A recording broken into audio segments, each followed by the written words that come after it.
ॐ नमस्ते गणपतये त्वमेव प्रत्यक्षं तत्त्वमसि त्वमेव केवलं कर्तासि त्वमेव केवलं धर्तासि त्वमेव केवलं हर्तासि त्वमेव सर्वं खल्विदं ब्रह्मासि त्वं साक्षादात्मासि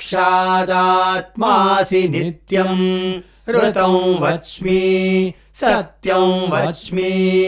अवत्वं माम् अववक्तारम् अवश्रोतारम् अवदातारम् अवधातारम् अवानोचानमवशिष्यम् अवपश्चात्तात्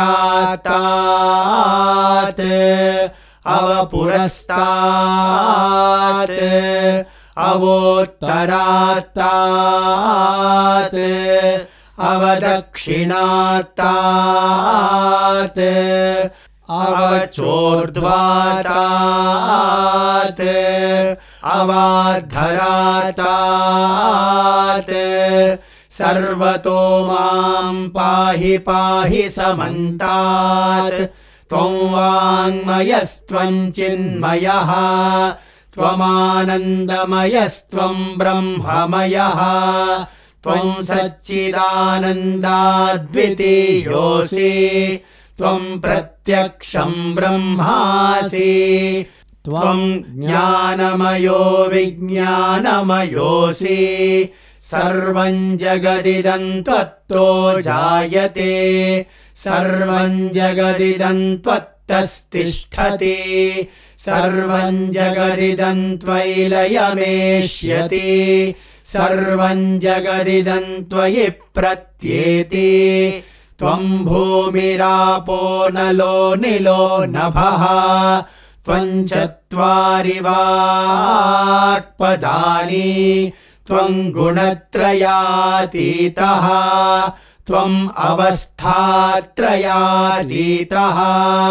त्वं देहत्रयातीतः त्वं कालत्रयातीतः त्वं मूलाधारस्थितोऽसि नित्यं त्वं शक्तित्रयात्मकः त्वां योगिनो ध्यायन्ति नित्यं त्वं ब्रह्मा त्वं विष्णुस्त्वं रुद्रस्त्वमिन्द्रस्त्वमग्निस्त्वं वायुस्त्वं सूर्यस्त्वं चन्द्रमास्त्वं ब्रह्मभूर्भुवस्वरोम्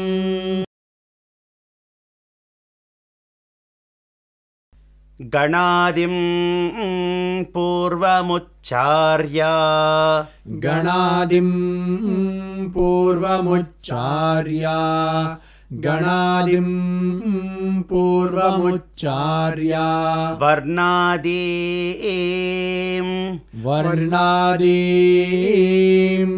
वर्णादीं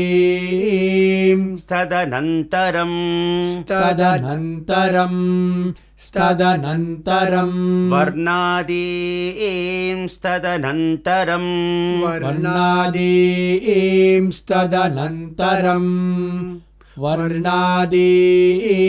तदनन्तरं गणादिं पूर्वमुच्चार्य वर्णादीं तदनन्तरं गणादिं पूर्वमुच्चार्य वर्णादीं तदनन्तरं गणादिं पूर्वमुच्चार्य वर्णादीं तदनन्तरम् अनुस्वारः परतरः अनुस्वारः परतरः अर्ध्येन्दुलसितं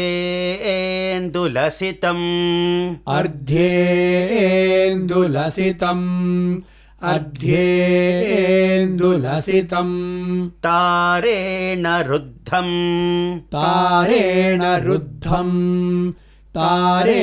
रुद्धं एतत्तव मनुस्वरूपम् तव मनुस्वरूपम् एतत्तव मनुस्वरूपम् गकारः पूर्वरूपम् गकारः पूर्वरूपम् गकारः पूर्वरूपम् अकारो मध्यमरूपम् अकारो मध्यमरूपम् अकारो मध्यमरूपम् अनुस्वारश्चान्त्यरूपम् अनुस्वारश्चान्त्यरूपम् अनुस्वारश्चान्त्यरूपम् बिन्दुरुत्तररूपम् बिन्दुरुत्तररूपम् बिन्दुरुत्तररूपम् गणादिम् पूर्वमुच्चार्य वर्णादींस्तदनन्तरम् गणादिम् पूर्वमुच्चार्य वर्णादींस्तदनन्तरम् अनुस्वारः परतरः अनुस्वारः परतरः अर्धेन्दुलसितम् अर्धेन्दुलसितम् तारेण रुद्धम् तारेण रुद्धम् एतत्तव मनुस्वरूपम् एतत्तव मनुस्वरूपम् गकारः पूर्वरूपम् गकारः पूर्वरूपम् अकारो मध्यमरूपम् अकारो मध्यमरूपम् अनुस्वारश्चान्त्यरूपम् अनुस्वारश्चान्त्यरूपम् बिन्दुरुत्तररूपम् बिन्दुरुत्तररूपम् नादस्सन्धानम् नादस्सन्धानम् नादस्सन्धानम् सगुंहिता सन्धिः सगुंहिता सन्धिः सगुंहिता सन्धिः सैषा गणेशविद्या सैषा गणेशविद्या सैषा गणेशविद्या गणकऋषिः गणकऋषिः गणकऋषिः निच्छ्रुद्गायत्री छन्दः निच्छ्रुद्गायत्री छन्दः निच्छ्रुद्गायत्री छन्दः गणपतिर्देवता गणपतिर्देवता ॐ गणपतये नमः ॐ गणपतये नमः ॐ गणपतये नमः एकदन्ताय विद्महे एकदन्ताय विद्महे एकदन्ताय विद्महे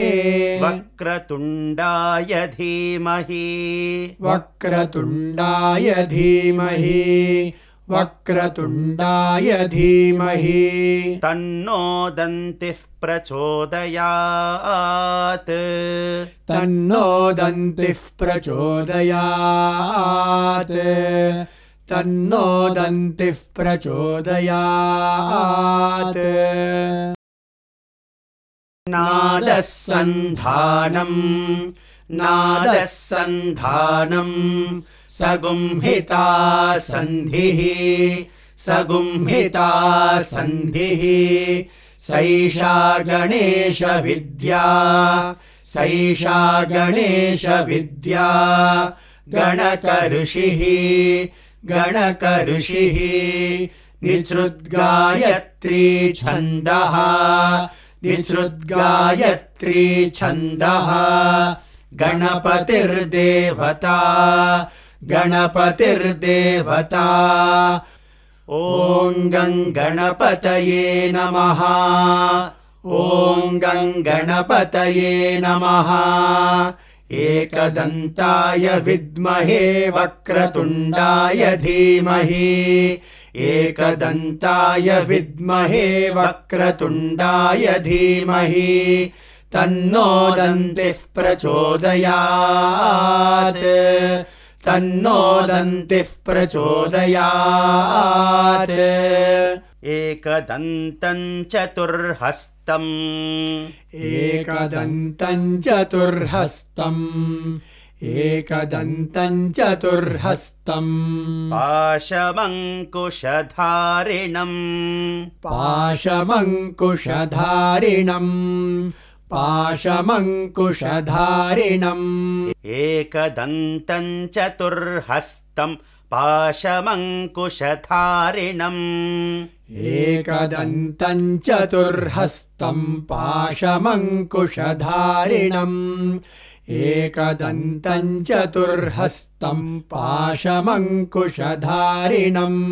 रदं च वरदं हस्तैः रदं च वरदं हस्तैः रदं च वरदं हस्तैः बिभ्राणम् बिभ्राणम् बिभ्राणम् रदं च वरदं हस्तैर्बिभ्राणम् रदं च वरदं हस्तैर्बिभ्राणम् रदं च वरदं हस्तैर्बिभ्राणम् मूषकध्वजम् मूषकध्वजम् मूषकध्वजम् हस्तैर्बिभ्राणम् मूषकध्वजम् हस्तैर्बिभ्राणम् मूषकध्वजम् हस्तैर्बिभ्राणम् मूषकध्वजम् रदं च वरदं हस्तैर्बिभ्राणम् मूषकध्वजम् रदं च वरदं हस्तैर्बिभ्राणम् मूषकध्वजम् रदं च वरदं हस्तैर्बिभ्राणम् मूषकध्वजम् रक्तं लम्बोदरम् रक्तं लम्बोदरम् रक्तं लम्बोदरम् शूर्पकर्णकम् शूर्पकर्णकम् शूर्पकर्णकम् रक्तं लम्बोदरम् शूर्पकर्णकम् रक्तं लम्बोदरम् शूर्पकर्णकम् रक्तं लम्बोदरम् शूर्पकर्णकम् रक्तवाससम् रक्तवाससम् रक्तवाससम् रक्तं लम्बोदरम् शूर्पकर्णकम् रक्तवाससम् रक्तं लम्बोदरम् शूर्पकर्णकम् रक्तवाससम् रक्तं लम्बोदरम् शूर्पकर्णकम् रक्तवाससम् रक्तगन्धानुलिप्ताङ्गम् रक्तगन्धानुलिप्ताङ्गम् रक्तगन्धानुलिप्ताङ्गम् रक्तपुष्पैः सुपूजितम् रक्तपुष्पैः सुपूजितम् रक्तपुष्पैः सुपूजितम् रक्तगन्धानुलिप्ताङ्गम् रक्तपुष्पैः सुपूजितम् रक्तगन्धानुलिप्ताङ्गम् रक्तपुष्पैः सुपूजितम् रक्तगन्धानुलिप्ताङ्गम् रक्तपुष्पैः सुपूजितम् एकदन्तं चतुर्हस्तं पाशमङ्कुशधारिणम् एकदन्तं चतुर्हस्तं पाशमङ्कुशधारिणम् रदं च वरदं हस्तैर्बिभ्राणम् मूषकध्वजम् रदं च वरदं हस्तैर्बिभ्राणम् मूषकध्वजम् रक्तं लम्बोदरं शूर्पकर्णकं रक्तवाससम् रक्तं लम्बोदरं शूर्पकर्णकं रक्तवाससम् रक्तगन्धानुलिप्ताङ्गं रक्तपुष्पैः सुपूजितम् रक्तगन्धानुलिप्ताङ्गं रक्तपुष्पैः सुपूजितम्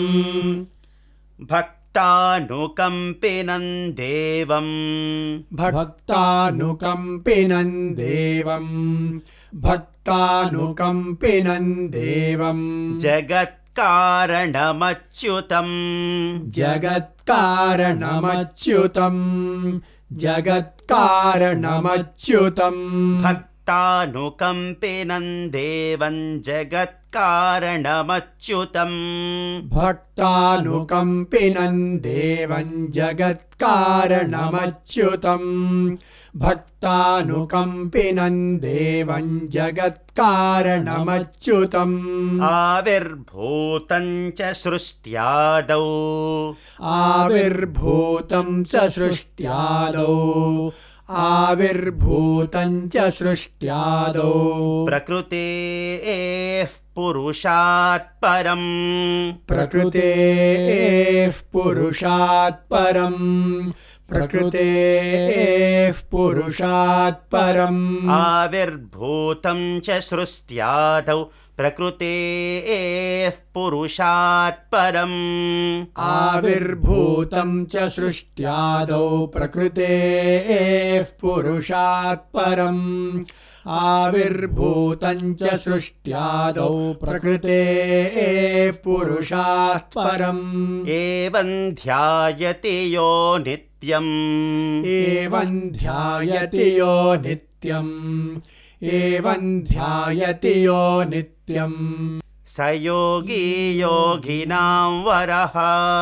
स योगी योगिनां वरः स योगी योगिनां वरः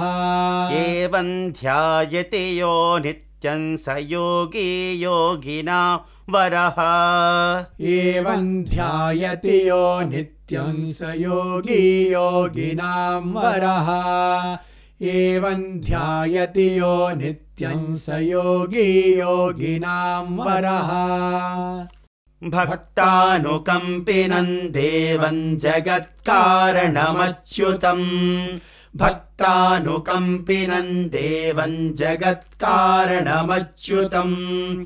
आविर्भूतं च सृष्ट्यादौ प्रकृतेः पुरुषात् परम्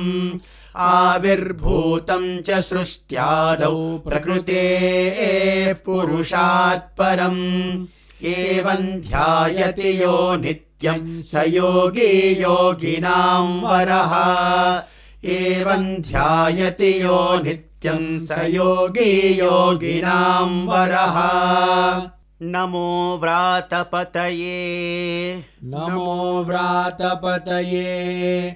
नमो व्रातपतये नमो गणपतये नमो गणपतये नमो गणपतये नमः प्रमथपतये नमः प्रमथपतये नमः प्रमथपतये नमस्ते अस्तु लम्बोदराय एकदन्ताय नमस्ते अस्तु लम्बोदराय एकदन्ताय नमस्ते अस्तु लम्बोदराय एकदन्ताय विघ्ननाशिने शिवसुताय विघ्ननाशिने शिवसुताय विघ्ननाशिने शिवसुताय वरदमूर्तये नमः वरदमूर्तये नमः वरदमूर्तये नमः नमस्ते अस्तु लम्बोदराय एकदन्ताय विघ्ननाशिने शिवसुताय वरदमूर्तये नमः नमस्ते अस्तु लम्बोदराय एकदन्ताय विघ्ननाशिने शिवसुताय वरदमूर्तये नमः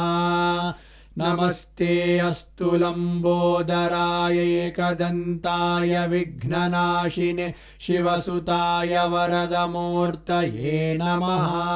दन्ताय विघ्ननाशिने शिवसुताय वरदमूर्तये नमः नमस्ते अस्तु लम्बोदराय एकदन्ताय विघ्ननाशिने शिवसुताय वरदमूर्तये नमः। ॐ